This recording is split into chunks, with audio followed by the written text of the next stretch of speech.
Muy buenas tardes. Mi nombre es Maricruz Cáceres y mi compañera Lilibet Caballero le vamos a contar sobre la historia de la Guerra de los 1000 días. Fue un conflicto civil de Colombia disputado entre el 17 de octubre de 1899 y el 21 de noviembre de 1902, en un principio entre el Partido Liberal y el gobierno del Partido Nacional, en cabeza el presidente Manuel Antonio San Clemente. La vida cotidiana en la guerra. La guerra produjo grandes cambios. Entre los más importantes se encuentra la cotidianidad, que se vio afectada en la medida en que las personas deben adaptarse a través de las realidades, como lo son el cambio de la vivienda por un espacio abierto y poco seguro. Consecuencias de la guerra. Después de la guerra, Colombia quedó devastada. Se dio una gran crisis económica que se agravó con la separación de Panamá el 3 de noviembre de 1903 y la deuda de los gastos militares en los que incurrió el gobierno.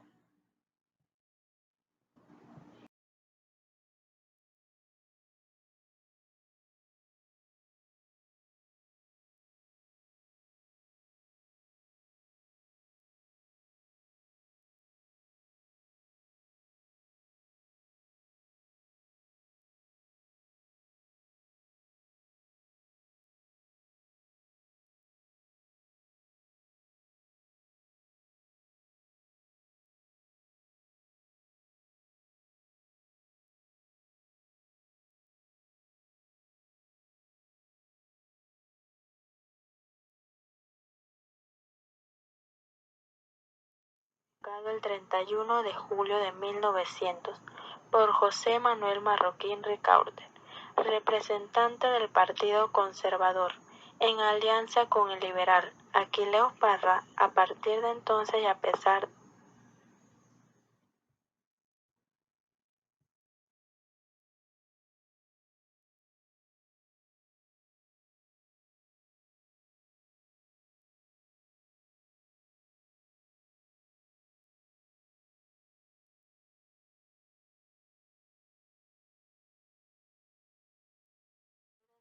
pesar de dicha alianza, la guerra continuaría entre liberales y conservadores históricos.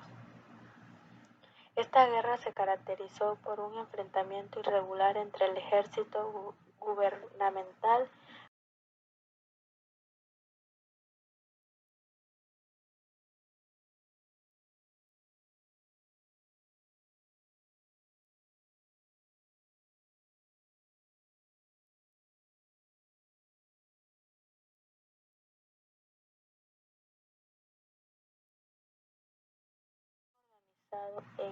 y un ejército de guerrillas liberales mal entrenado y anárquico.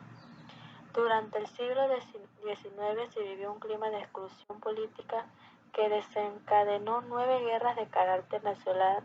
Entre ellas está la Guerra de 1830, la Guerra de los Supremos, la Guerra Civil de 1851, la Guerra de 1854 y la Guerra 1895, la Guerra de los 1000 días. Varias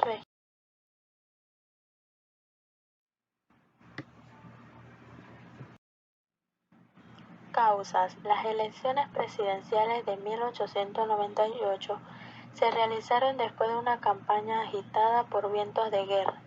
Desde marzo de 1897, a nombre de los liberales, Nicolás Esguerra había propuesto un frente nacional con un ejecutivo plural de liberales y conservadores históricos que excluían al gobierno a los nacionalistas. Por su lado, el Partido Conservador se oponía con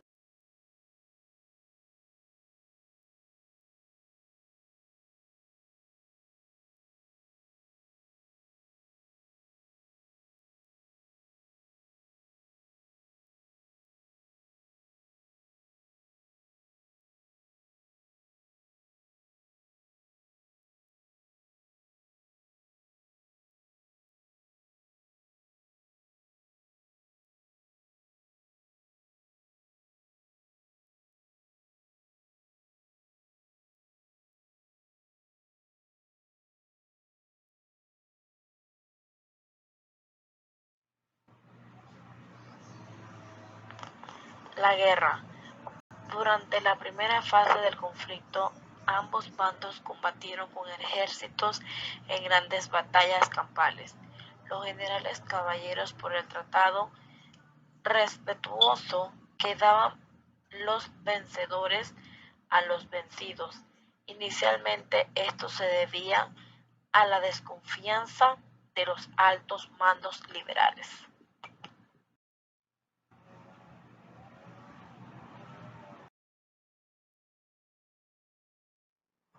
La rebelión en el Tolima.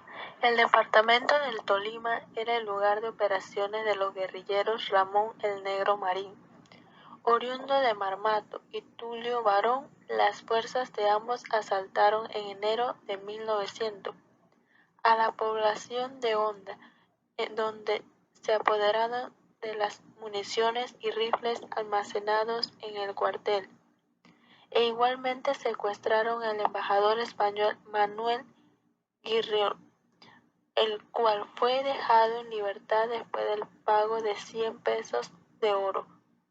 Luego siguieron en su avance hacia La Dorada, continuando con su campaña contra los conservadores.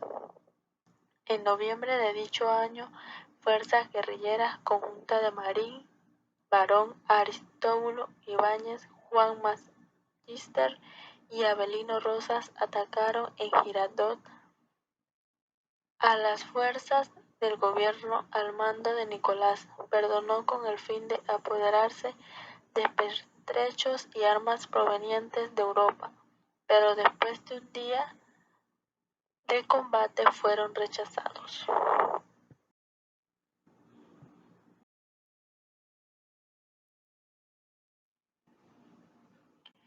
Segunda fase. El gobierno nacionalista fue depuesto del poder por los conservadores que tomaron control del Estado y las instituciones militares. Esto se dio a pesar de dos intentos infructuosos de restablecer a San Clemente en el poder.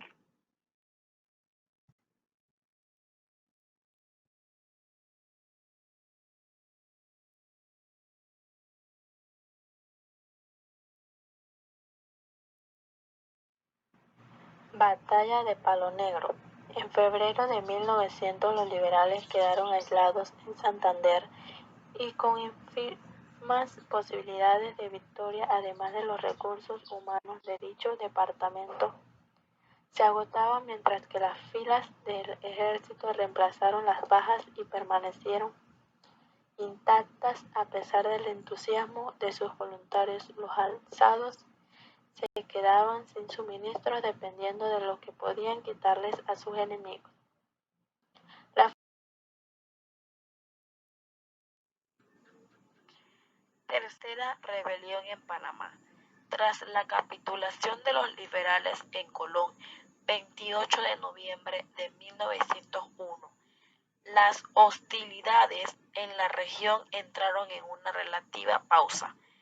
Entre tanto, el gobierno conservador tenía su flota bélica intentando restablecer el paso por el cauce del Magdalena.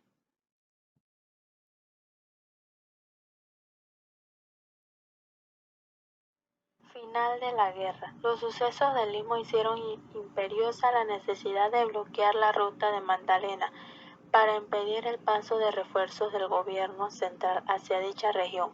Uribe intentó organizar una expedición de Magdalena, pero los liberales en el exilio denegaron apoyo. Volvieron a enviar instrucciones a los comandantes locales para que los reconocieran como comandantes de la costa caribeña, pero estas fueron ignoradas y Uribe desembarcó cerca de Riohacha el 14 de agosto de ese año.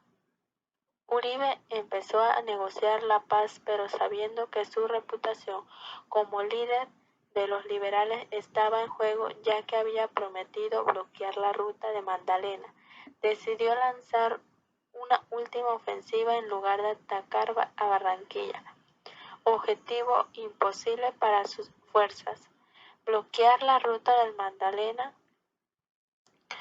optó por Tenerife. El comandante liberal envió parte de sus fuerzas al norte, entre la Ciénaga Grande y Santa Marta, para distraer al enemigo, y preparó a 1000 hombres para capturar a Tenerife. También consiguió refuerzos de los guerrillas de vecinos departamentos de Boyacá y el 18 de septiembre atacó por sorpresa a su objetivo.